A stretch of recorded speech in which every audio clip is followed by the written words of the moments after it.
प्रिय छात्रों, नमस्कार। मैं आपका हिंदी अध्यापक एस सोंडी। तो आज हम प्रथम पीयूसी हिंदी पाठ्यपुस्तक साहित्य गौरव इस किताब पर अध्ययन करेंगे। तो हम अध्ययन करने से पहले इस साल आपको अनुक्रमणिका में दिए गए पाठों की जानकारी हासिल करेंगे।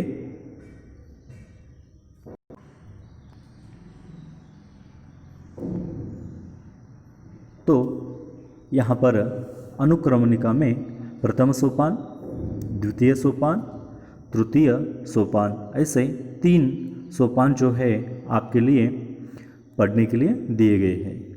तो प्रथम सोपान जो है गद्य भाग पर आधारित है और द्वितीय सोपान जो है पद्य भाग पर आधारित है और तृतीय सोपान जो है अपठित भाग, इसमें कहानियाँ आपके लिए दी गई है। तो प्रथम सोपान गद्य भाग की ओर हम नज़र डालेंगे अभी।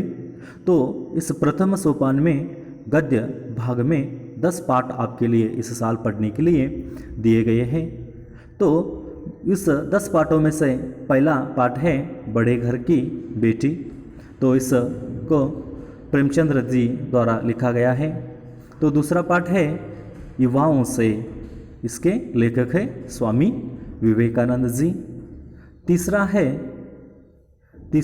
यहाँ पर आपके लिए पाठ दिया गया है निंदारस, इसके लेखक है हरिशंकर परसाई। तो चौथा पाठ है बिंदा, इसको महादेवी वर्मा ने लिखा गया है, महादेवी वर्मा द्वारा लिखा गया है। तो पांचवा पाठ है बाबा साहेब डॉक्टर अंबेडकर, शांति स्वरूप बौद्ध जी ने इस पाठ को लिखा गया है। तो छठा पाठ है दिल का दौरा और एंजॉय ना। तो इसको डॉक्टर यतीश अग्रवाल जी ने लिखा है। तो सातवां पाठ है मेरी बद्रीनाथ यात्रा, विष्णु प्रभाकर जी इसके लेखक है।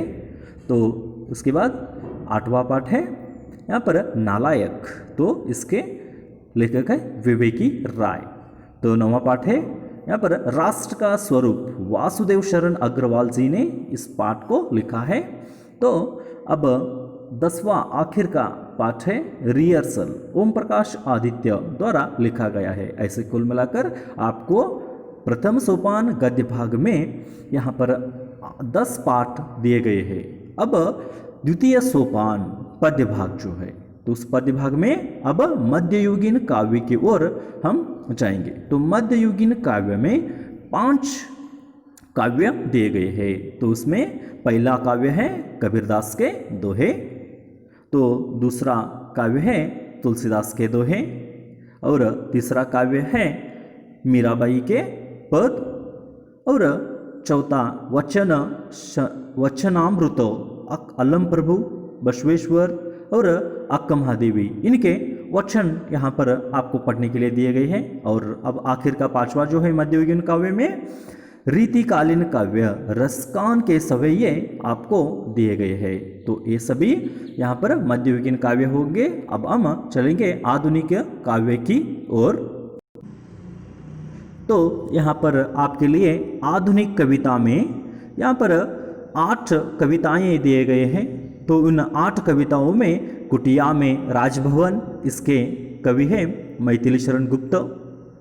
तो दूसरी कविता है तोड़ती पत्थर, तो सूर्यकांत त्रिपाठी निराला जी ने इस कविता को लिखा है। तो तीसरा है उल्लास, तो इसको सुभद्रा कुमारी चौहान द्वारा लिखा गया है। और चौथा पाठ है तुम गा दो मेरा गाना अमर हो जाए, हरिवंश राय बच्चन ने इस कविता को लिखा है। तो पांचवी कविता है आपके लिए यहाँ पर प्रतिभा का मूल बिंदु, तो इसको प्रभाकर माचवे इसके कवि हैं। तो छठी है तुम आओ मन के मुग्ध मित, सरगु कृष्णमूर्ति द्वारा यह लिखी गई है कविता। अब 7वीं है मत घबराना, तो 7वीं कौन सी है मत घबराना। तो इसकी रामनिवास मानव द्वारा लिखी गई है। तो इसी के साथ साथ 8वीं आखिर की कविता है यहाँ पर अभिनंदनीय नारी, तो इसको जयंती प्रसाद नौटियाल द्वारा लिखी गई है। ऐसे आधुनिक कविता आपके लिए इस साल पढ़ने के लिए 8 आधुनिक कविताएं आपके सामने दी गई है। तो उसके बाद देखिए अब आखिर का सोपान, तृतीय सोपान, इसमें अपठित भाग दिया गया है। इसमें कहानियाँ दी गई है। कितनी कहानियाँ हैं आपके लिए? 5 कहानियाँ यहाँ पर इस साल दी गई है। तो मधुआ जयशंकर प्रसाद द्वारा लिखा गया है। तो यहाँ पर स्मशान मन्नू भंडारी इस कहानी को लिखी है। तो यहाँ पर उसी के साथ साथ खून का रिश्ता नामक कहानी भीष्म सहानीसी इस 5 कहानी को लिखा है। तो शीतलहर जयप्रकाश करदम ने इसको लिखा है।